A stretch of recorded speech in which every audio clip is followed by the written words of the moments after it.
बेहतरीन स्थिति में है। लगातार जनता की प्रेरणा बन रहा है आंदोलन, और आज के माहौल में तो और ज़्यादा ये दिखा रहा है कि एक्चुअली अगर ये आंदोलन नहीं लड़ा जाएगा तो अनाज की कालाबाजारी जब होगी, तो जिस तरह से आज ऑक्सीजन की कालाबाजारी, जिस तरह से कॉरपोरेट का स्वास्थ्य क्षेत्र के ऊपर जिस तरह से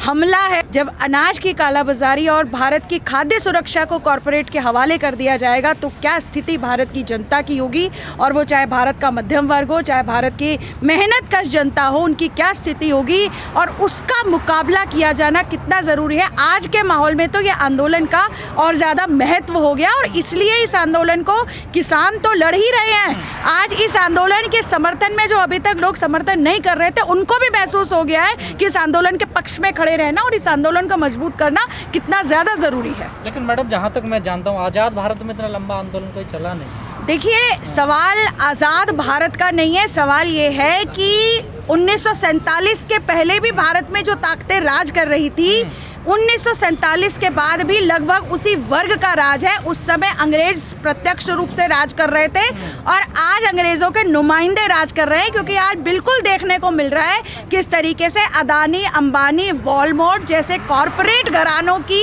सहूलियत के लिए भारत की जनता को बेचा जा रहा है भारत के शासकों के द्वारा। तो राज तो उसी वर्ग का है जिसका 1947 से पहले राज था, और भारत के किसानों को, और किसान का जीवन 1947 से पहले भी बहुत कष्टमय था। और उत्तरोत्तर सरकारों की जो कृषि विरोधी नीतियां हैं, जो भारत के अंदर जिस तरह का मॉडल भारत की जनता के ऊपर थोपा गया, जो कि विदेशी पूंजी पर आधारित मॉडल था, उस मॉडल के चलते भारत की जनता की खरीदने की क्षमता जो खत्म की गई है, और भारत के किसानों को पता है कि चाहे अंग्रेज़ों का प्रत्यक्ष रूल हो, प्रत्यक्ष राज रहा हो, या फिर आज अंग्रेज़ों के नुमाइंदों का राज रहा हो, कॉरपोरेटों का राज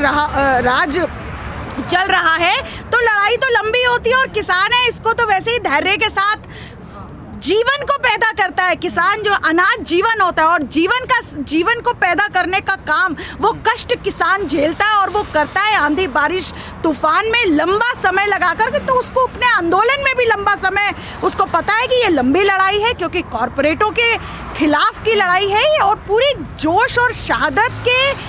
शहादत देने के जज्बे के साथ किसान लड़ रहा है। मैडम, ये किसानों की लड़ाई सरकार से, उद्योगपतियों से, दोनों से है। आज सरकार क्योंकि उद्योगपतियों की नुमाइंदगी कर रही है, सरकार जिसका काम है वो सरकार जो कि भारत के संविधान के अनुसार चलनी चाहिए, और भारत का संविधान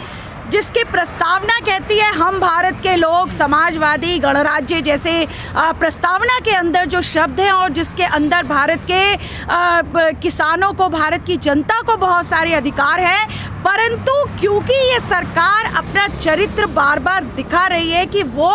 बुनियादी तौर पर विदेशी पूंजी की रक्षक है और कॉरपोरेट घरानों की रक्षा करने का उसने तय किया हुआ है, इसलिए मौजूदा सरकार, हालांकि उसको भारत की जनता के लिए काम करना चाहिए, क्योंकि यही जनता है जो उसने उसको चुन करके भारत के ताज के ऊपर बिठाया गया है। परंतु आज ये मोदी और अमित शाह और ये पूरी आरएसएस के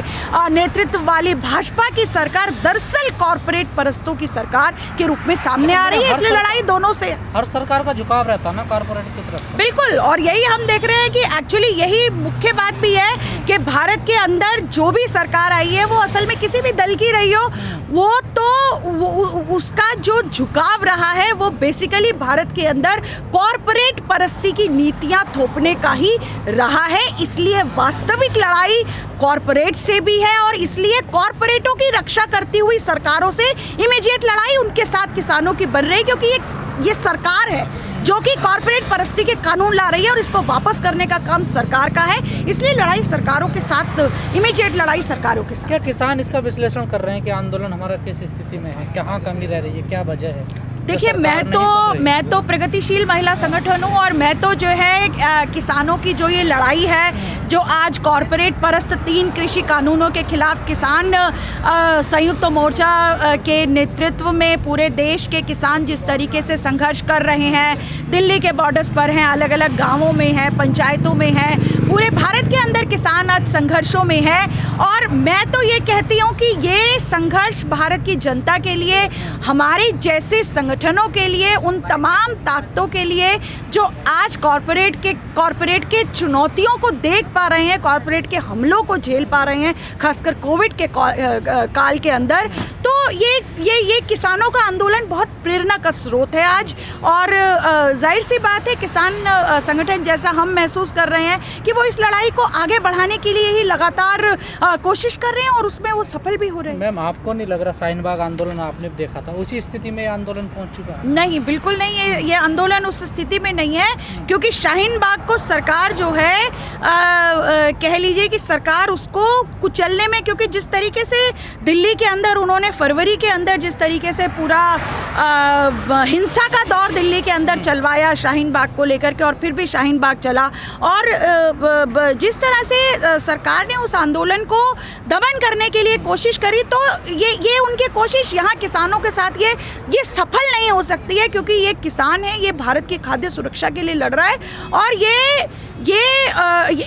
जानते हुए कि किस तरीके से इसका मुकाबला करना है, किसान तमाम सरकारों के मंसूबों को समझते हुए, और क्योंकि ये ऐसे माहौल में हो रहा है जब कॉरपोरेट का जो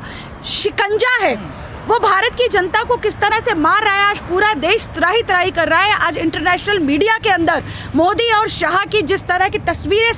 सामने आ रही है, इंग्लैंड का मीडिया हो, अमेरिका का मीडिया हो, ऑस्ट्रेलिया का मीडिया हो, फ्रंट पेज पर खबरें आ रही हैं कि किस तरह से है। तो ये सब चीज़ों को देखते हुए भारत का किसान एक्चुअली समझ रहा है और जान रहा है कि इस लड़ाई को लड़ना बहुत ज़्यादा ज़रूरी है, और वो इसीलिए लड़ाई लड़ रहा है। और सरकार कोशिश भी ना करे इसको शाहीन बाग की तरह कुछ करने की। ये किसान नेताओं को शंका हो रही है कि शाहीन बाग ना कर दिया जाए। देखिए, किसान नेताओं को कोई शंका नहीं हो रही। जितना मैं आप ही लोगों के माध्यम से किसान नेताओं के इंटरव्यूज़ को देखती हूँ और किसान आंदोलन के बीच में जब मैं रहती हूँ, तो मैं समझती हूँ कि किसान नेतृत्व, किसान जो आंदोलन के नेतृत्वकारी साथी हैं, उनको पता है कि ये नेता नहीं चला रहे आंदोलन, इसको आम किसान चला रहा है, नौजवान किसान चला रहा है, और उसको पता है कि कॉरपोरेट को हराना ही होगा, क्योंकि ये जनता के जीवन, भारत की किसानी, भारत के जीवन और भारत की फसल और नस्ल का सवाल है।